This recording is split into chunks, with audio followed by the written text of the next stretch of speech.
Deixa eu cochichar uma coisa pra vocês aqui. Sabia que, comercialmente falando, não é muito interessante para um campeonato que o mesmo time ganhe 8 vezes consecutiva. Ah, e também não é muito legal que dois jogos de semifinais, né, os jogos decisivos, sejam, né, tenham um caráter meio amistoso, assim, já comecem meio definidos, né? É mais legal que o jogo esteja aberto, né? As possibilidades abertas, assim. Mas, enfim, tô falando isso pra vocês aleatoriamente, assim. Eu não acho que isso tenha alguma coisa a ver com o jogo de hoje. Só me deu vontade de falar isso, tá?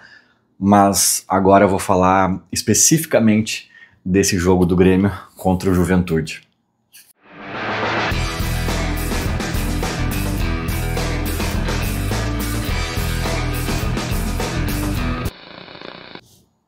Fim de jogo na Arena do Grêmio, Grêmio 2, Juventude 1, ou seria Grêmio 4, Juventude 0. Deixa eu lembrar aqui. Ah, tá, não, teve o árbitro o Jonathan, teve o Douglas no VAR. Não, foi 2-1, não foi 4-0 mesmo, foi 2-1. O Grêmio com uma vantagem, né? Apertada, quer dizer que vai ter jogo de volta eletrizante, né? Pra televisão, de repente vai ser bom. Mas sinceramente, eu não acho que tem esquema, tô falando sério aqui, eu não acho que tem esquema, que tem corrupção, que tem alguma orientação, não acho nada. O máximo que eu posso achar aqui é que tanto o Jonathan Pinheiro, que foi o árbitro que apitou esse Grêmio 2-1 Juventude, quanto o tal do Douglas Silva, né, que é o cara do VAR lá em cima, o máximo que eu posso achar deles é que eles sofreram muito na década de 90. Né, eu acho que foi uma década difícil para eles. Eu fico pensando naquele gol do Paulo Nunes de bicicleta em pleno Beira-Rio, né, daí ele saiu pulando, imitando um saci, né? Foi 2-1 ou 2-0 aquele jogo, não sei, eu sei que o Dinho fez um gol de falta naquele jogo também, em pleno Beira-Rio, assim, aquela época que a torcida do Grêmio, os visitantes ocupavam metade do estádio praticamente, assim, a torcida do Grêmio explodiu em pleno Beira-Rio, assim, não sei, às vezes eu vejo o Jonathan Pinheiro e o Douglas Silva, eu penso, cara, esses caras acho que sofreram naquela época, né, e talvez assim, inconscientemente até, talvez não seja deliberadamente, maldosamente, vamos prejudicar o Grêmio, mas talvez inconscientemente esses caras resolveram trabalhar com algo que é importante na vida deles, que é delicado, né? E eles não têm competência suficiente para separar as coisas, para serem profissionais e para fazer o que tem que ser feito. É só o que eu consigo dizer, achar e talvez, né, acusar de alguma forma, porque o erro que a gente viu hoje foi algo assim, né? Eu falei no último vídeo ali, no caso da expulsão do João Lucas do Grêmio, né, o lateral, que aquilo ali foi quase um Yuri Alberto, né? Eu falei assim que era muito parecido, né? Como é que o VAR olha aquilo e não entende? A única diferença é que talvez em campo tenha sido um pouco mais confuso que o do Yuri Alberto, que já dava para ter visto, né? Cara, o de hoje, assim, em algum nível, talvez supere o Yuri Alberto, ou seja muito parecido também, né? De novo, na verdade, eu de novo digo isso, em campo, talvez o árbitro não ter visto ali encoberto e tal, mas o VAR, cara, o VAR de novo, vou dizer que pela segunda vez consecutiva num pós-jogo do Grêmio, o VAR olhar aquilo no vídeo e não chamar o árbitro, cara, é nível mão, é nível pênalti do Yuri Alberto pra cima. É coisa parecida para pior. É algo assim que cabe talvez uma investigação. Porque assim, só a ruindade, só a incompetência não explicam. Mas beleza, se a gente quer explicar pela incompetência apenas, tem que rolar uma geladeira para esses caras, uma suspensão, ou talvez até assim, ó, uma conversa com um psicólogo. Amigo, vamos repensar, né? Tu deve ter uma outra profissão aqui fora da arbitragem, né? Porque não é profissionalizada a arbitragem. Por que tu não foca nisso? Tipo, esquece. Isso aqui é o quê? É um hobby? É um complemento de renda? Se for renda, vai fazer outra coisa para complementar a renda. Isso aqui não tá rolando. Tu vai prejudicar muita gente, tu vai te prejudicar aí a tua saúde, porque não vai rolar, cara. Isso aqui, tu não chamar, é um absurdo. E esse erro, o mais grotesco deles, recai totalmente sobre o tal Douglas Silva, que é o árbitro do VAR, que assim, ó, se esse cara voltar a trabalhar num jogo do Grêmio, assim, eu juro, não é ameaçinha, não é promessa, não é bravata, mas eu juro que eu repenso se eu volto a pisar na arena nesse ano. Se agora na reta final do Gauchão, ou sei lá quando aí, esses caras voltarem a atuar nos jogos do Grêmio, por tristeza e desilusão mesmo, eu cogito ficar o ano inteiro sem pisar na arena de novo, porque assim, é algo inacreditável. E eu boto o Jonathan Pinheiro nesse balaio, cara, porque eu estava na arena, inclusive eu tô um pouco rouco por conta dele, né? O Jonathan Pinheiro, eu juro pra vocês, eu juro pelo meu filho, que eu cheguei a olhar no placar do telão, porque me chamou a atenção, nossa, o jogo tem muito pouco tempo e eu já tô com essa impressão. Eu juro pelo meu filho que aos 7 minutos do primeiro tempo, 7 minutos de jogo, eu peguei meu celular na mão e cogitei ir ao Twitter falar o seguinte: o árbitro é deles. Tipo, algo nesse sentido, já dá pra notar que o árbitro é deles. E era 7 minutos de jogo, cara. Tipo assim, sabe assim, não tinha nem lance capital, nada, mas tu via.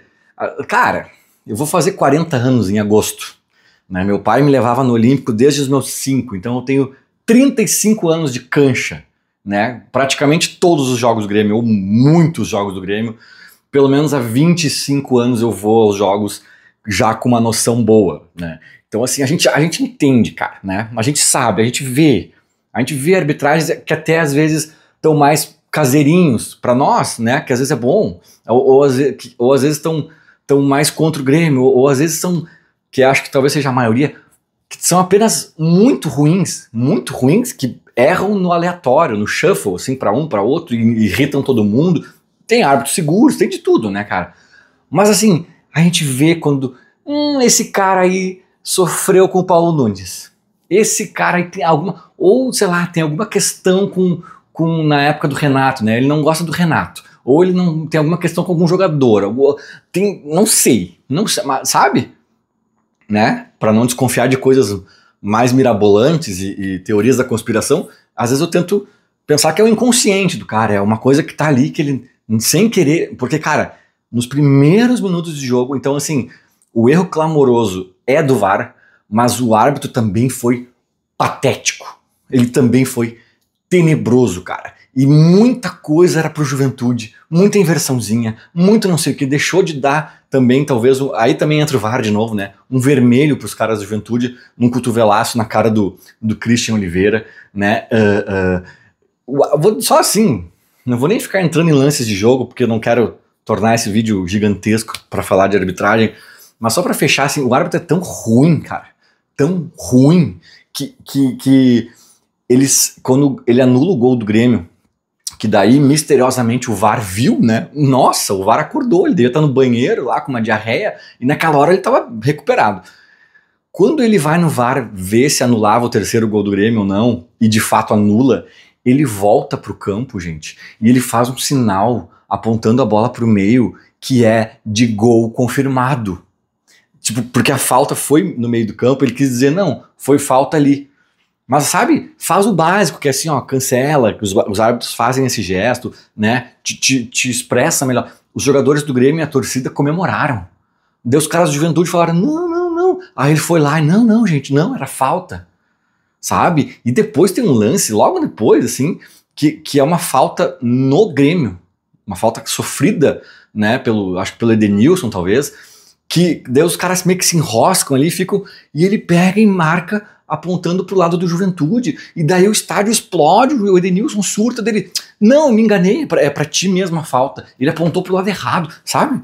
Tipo assim, cara, que isso, cara, né? É uma ruindade tremenda, além de tudo, mas tenho tudo, que vai além da ruindade, na minha opinião, e eu só posso crer que talvez esse cara aí tenha torcido muito pro Ajax, ou algo nessa linha.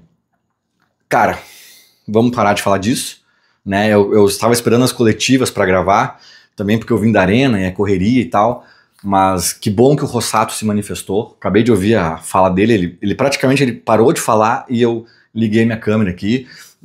Acho que tem que cravar essa bandeira mesmo, do discurso, da marcar uma posição, e tipo, foi um absurdo histórico e merece uma fala, né, de um dirigente do Grêmio para não deixar isso passar batido. Os jogadores todos reclamaram bastante pro árbitro, que tá certo, o Quinteiros pontuou isso na coletiva dele, que tá certo, mas acho que cabia algo maior, talvez até do presidente, mas eu acho que o Rossato falando ali já fica de bom tamanho, pelo menos para né, demarcar ali um limite. Ó, gente, só um pouquinho. Que é isso? É o segundo jogo seguido. Vocês estão malucos. Só que nesse jogo, daí eu já começo a entrar um pouco no jogo, né, na atuação e tal, já começa... Só que nesse jogo, que talvez a coisa tenha sido mais grave, primeiro pelo que representava o jogo de Erechim e o de hoje, né, óbvio que sendo hoje se torna mais grave, mas cara, eu acho que a arbitragem simplesmente deu vida a um Juventude que sairia da arena enterrado. O Juventude tem jogo agora em Maringá, na terça, pela Copa do Brasil, né? E, cara, eu tenho certeza absoluta que se o jogo tivesse transcorrido com a normalidade que a arbitragem evitou que transcorresse, o Juventude no segundo tempo já estaria poupando os jogadores para pensar na Copa do Brasil, e esse seria o foco exclusivo deles, porque provavelmente sairiam da arena com algo em torno de 4-0, no mínimo 3-0, e isso tornaria a vida deles em Caxias praticamente, né, inviável ali, a recuperação. Então, acabou 2-1, né, num lance que foi anulado, o gol do Grêmio, inclusive, que foi muito menos falta do que a falta do pênalti, e isso deixou em aberto, né, cara? Eles ganham por uma vitória simples na casa deles e vai pros pênaltis. É esse o drama. Vai ter jogo em Caxias, vai ter jogo eletrizante, e olha, a televisão vai gostar de transmitir porque vai pegar fogo. E não era pra acontecer isso. Então foi muito determinante, porque até assim, o árbitro teve o árbitro e o Grêmio, né? O árbitro e o Grêmio, mas o árbitro, assim, no sentido de sublinhar o erro dele, eles, né? Porque o VAR tá muito nessa história, eles tiveram azar, cara. Primeiro que assim, ó, no lance que eles não dão pênalti pro Grêmio, era 2-0 ali. Cara, quando o Grêmio abrisse 2-0 ainda no primeiro tempo, jogando bem, já vou entrar nisso, era natural que a coisa nossa, agora, né? Mas não, o Grêmio se abala, o Grêmio fica abatido, a torcida, todo mundo sentiu no estádio, assim, cara, todo mundo ficou enlouquecido com isso, os jogadores do Grêmio, o Volpi, eu ouvi no rádio, né, durante a transmissão, o Volpi gritava para os repórteres atrás, pra que tem VAR, pra que existe VAR? O Grêmio ficou abalado, que até é um problema isso, né, o Grêmio tem que trabalhar isso para outros jogos e tal, mas é compreensível. O Grêmio, que estava jogando muito bem, murchou. E lembremos, era um Grêmio que atravessou o país para fazer um jogo encardido. Um Grêmio que jogou na quarta, a Juventude descansou, né? E o Grêmio atravessou o país, cara. Então, assim, era um Grêmio que fazia 2-0 ainda no começo de primeiro tempo, que tava com o gás todo. Era natural que o ritmo do Grêmio, né? A intensidade do Grêmio, e até não diminuiu tanto quanto eu imaginei que poderia, tá? Até me surpreendeu positivamente um pouco a questão física do Grêmio. Mas é óbvio que em algum nível diminui.